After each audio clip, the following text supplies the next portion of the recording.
Seventh students, हम लोग आज अपना चैप्टर स्टार्ट करने जा रहे हैं हिस्ट्री का मध्यकाल यानी मेडिवल पीरियड बोलते हैं इसको।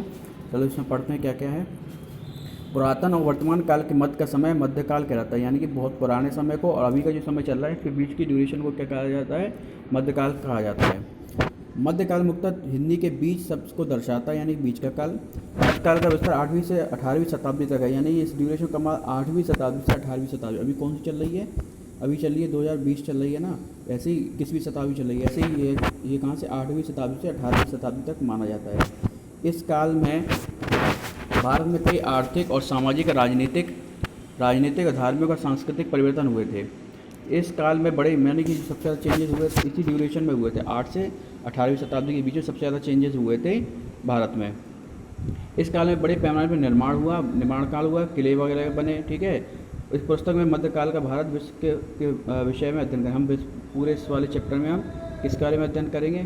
इंडिया के बारे में अध्ययन करेंगे मध्यकाल में। भारतीय समय चक्र और मुख्य विकास। इसमें देखते क्या है, भारत के मध्यकाल को 2 चरणों में बांटा गया है, यानी भारत का जो यह मिडिवल पीरियड है हमारा, यह मध्यकाल है, उसको 2 है। एक होता है आरंभिक मध्यकाल, ये 8 से 13वीं शताब्दी तक है, और उसके बाद उत्तर मध्यकाल, ये 13वीं शताब्दी से 18वीं शताब्दी तक है।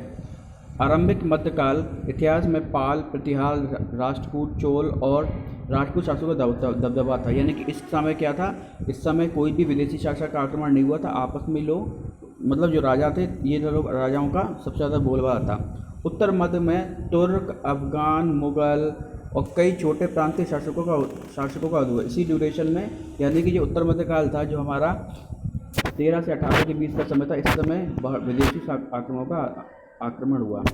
मुगलों के आगमन से संयुक्त संस्कृति का विकास हुआ है। मुगल जब आक्रमण किया उससे क्या हुआ, 2 तरह की संयुक्त संस्कृति का विकास हुआ। 2 मोर्चे, उत्तर और दक्षिण और हिंदू और मुस्लिम का एक दूसरे का परस्पर प्रभाव देखा गया, यानी कि इस समय क्या हुआ, जब मुसलमानों का आक्रमण हुआ तो संस्कृति बनी, तो मिलीजुली संस्कृति बनी। इसमें हिंदू और मुस्लिम दोनों की मिली हुई संस्कृति बनी हुई है। मुगल वंश में ने देश के राजनीतिक स्थिरता दी। क्या हुआ, पहले क्या था, लोग आपस में लड़ रहे थे, कभी इस देश में किसी दूसरे राज्य का आक्रमण करते तो उसका राज हो जाता, दूसरा आक्रमण कर देता तो दूसरे राजा का राज होता। इस तरह क्या हुआ, मुगलों के वंश से क्या हुआ, एक स्थिरता आई राजनीति में, एक ही मुस्लिम राज्य ही पूरे में स्थापित हो गया। व्यापार और नगरीय क्षेत्र में विकास को बल मिला। इस काल में भारत का विश्व के दूसरे लोगों से संपर्क बढ़ा। इसी ड्यूरेशन में क्या हुआ, हमारे भारत का दूसरे देशों के साथ संपर्क बढ़ा। क्यों? विदेशी आक्रमणकारी आए तो उस देश की संस्कृति में जाना है, वहाँ पे आना जाना भी हुआ भारतीयों का। इस तरह से आज हम जो भाषाएं बोलते हैं उसका विकास और व्यापकता इसी काल में बढ़ी है। जो भोजन करते हैं, वस्त्र पहनते हैं, अधिकांश वस्त्र मध्यकाल के प्रचलन में आए। इसी प्रकार धार्मिक मान्यता और सामाजिक रीति और संस्कृति काल भी उपज है, यानी इसी ड्यूरेशन में क्या हुआ था, हमारे भोजन में चेंजेस आए, हमारे पहनावे में आए, हमारे जो समाज की रीतियाँ थी उनमें भी बहुत सारे चेंजेस आए। नई और पुरानी शब्दावली, इसको देखते हैं क्या है। नई और पुरानी शब्दावली से क्या मतलब है?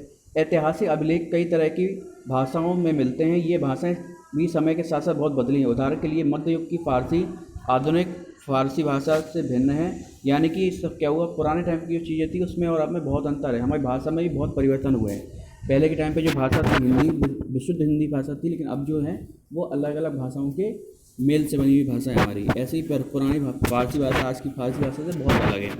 ये भिन्नता सिर्फ व्याकरण शब्द भंडारण में ही नहीं बल्कि समय के साथ शब्दों में भी आए हुए है। देखो, भारत को भी इतिहास के विभिन्न कालों में अलग अलग नाम से आर्यवर्त से लेकर भारतवर्ष तक अब हिंदुस्तान या हिंदुओं का देश तक से जाना जाता है। यानी कि भारत का नाम भी पहले क्या था, आर्यवर्त था, बाद में उसका भारतवर्ष, हिंदुस्तान, हिंदुओं का देश से जाने लगा। हिंदू शब्द पारसी शब्द, जबकि हिंदू शब्द है वो किससे मिलकर बना, किसका शब्द है, पारसी शब्द है। इसका अभिप्राय है इंडस नदी, जो संस्कृत में सिंधु के नाम से जानी जाती है। आसपास भारतीय उपमहाद्वीप में रहने वाले लोग, यानी इंडस नदी से नाम पड़ा था हिंदू, और जो कि संस्कृत में सिंधु से का भी अपभ्रंश मतलब उसका चेंजेस रूप है सिंधु का। 13वीं सदी में फारसी के इतिहासकार मिनहाज ए सिराज ने हिंदुस्तान शब्द का प्रयोग किया। सबसे पहले किसने, इन्होंने इतिहासकार ने हिंदुस्तान शब्द का प्रयोग किया। इसका आशय पंजाब, हरियाणा, गंगा यमुना के बीच के स्थित इलाकों से था, यानी कि जो हिंदुस्तान जो शब्द बोला गया वो क्या था, पंजाब, हरियाणा और गंगा यमुना के बीच का जो क्षेत्र था उसको बोला था उन्होंने।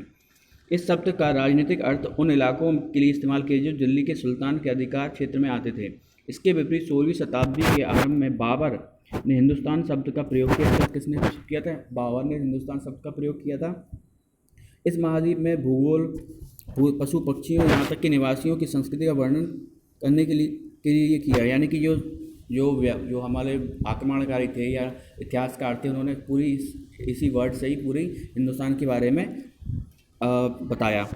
भारतीय उपमहाद्वीप के लिए इतिहास के विभिन्न कालों में भारतीयों, फारसियों, चीनियों और मुस्लिमों के अलग अलग शब्द प्रयोग किए। यानी भारतीय जो उपमहाद्वीप है, यानी हम जैसे भारत बोलते हैं, इसको नाम के लिए ही अलग अलग लोगों ने अलग अलग, किसी ने हिंदुस्तान बोला, किसी ने भारत बोला, किसी ने इंडिया बोला, अलग लोगों ने अलग अलग शब्द यूज़ किया।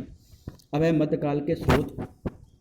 तो मध्यकाल कैसे हम सोर्स मतलब कैसे पता चलता है ये मध्यकाल है? मध्यकाल के अध्ययन के लिए इतिहासकार सत्यापित कला स्रोतों और साहित्य के स्रोतों का प्रयोग करते हैं। यानी इस काल को पता लगाने के लिए किसका प्रयोग करते हैं?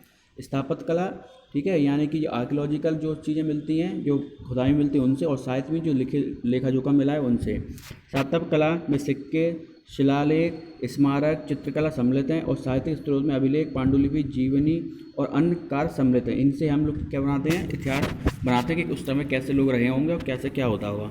इसके बारे में हम लोग नेक्स्ट वीडियो में डिटेल में डिस्कस करेंगे। ठीक है, अभी तक आपको इतना ही पढ़ना है। अगर इसमें कोई दिक्कत हो पूछ सकते हैं। Thank you.